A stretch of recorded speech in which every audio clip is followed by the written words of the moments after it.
Today, let us understand what is a blast furnace. This is a method used to extract iron from its ore.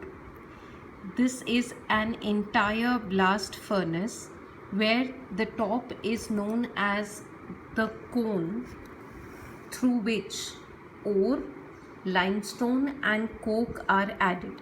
Together they are known as charge.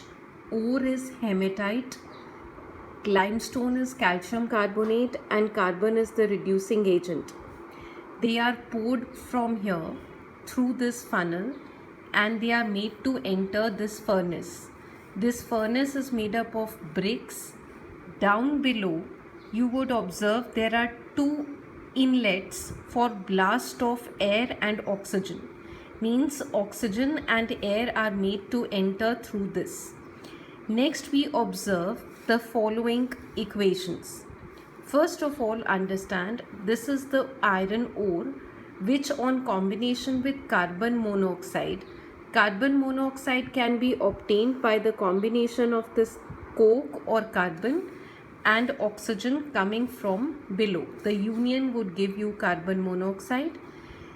Then Fe3O4 or Fe2O3 with carbon monoxide as a reducing agent would give you lower iron oxides. Calcium carbonate would break into calcium oxide plus CO2 as a thermal decomposition reaction. Calcium oxide now would act as a flux that would react with this gangue to form a slag calcium silicate. So what is a flux? Flux is the chemical compound added to remove the impurity or gangue from the ore. Next, FeO plus carbon monoxide would give you iron in molten form and carbon dioxide would be released. So evolution of carbon dioxide in all these equations would take place through this outlet.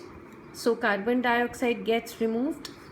Molten iron is very heavy and it would settle at the bottom and can be gradually removed through this last outlet.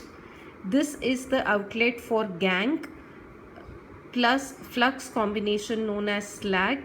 So calcium silicate can be obtained from one side and molten iron is obtained from the other side. So this is the entire process of a blast furnace through which ore placed at the top is recovered in the form of molten iron through these zones. The lowest zone has the maximum temperature because we are heating from below, followed by the upper zones.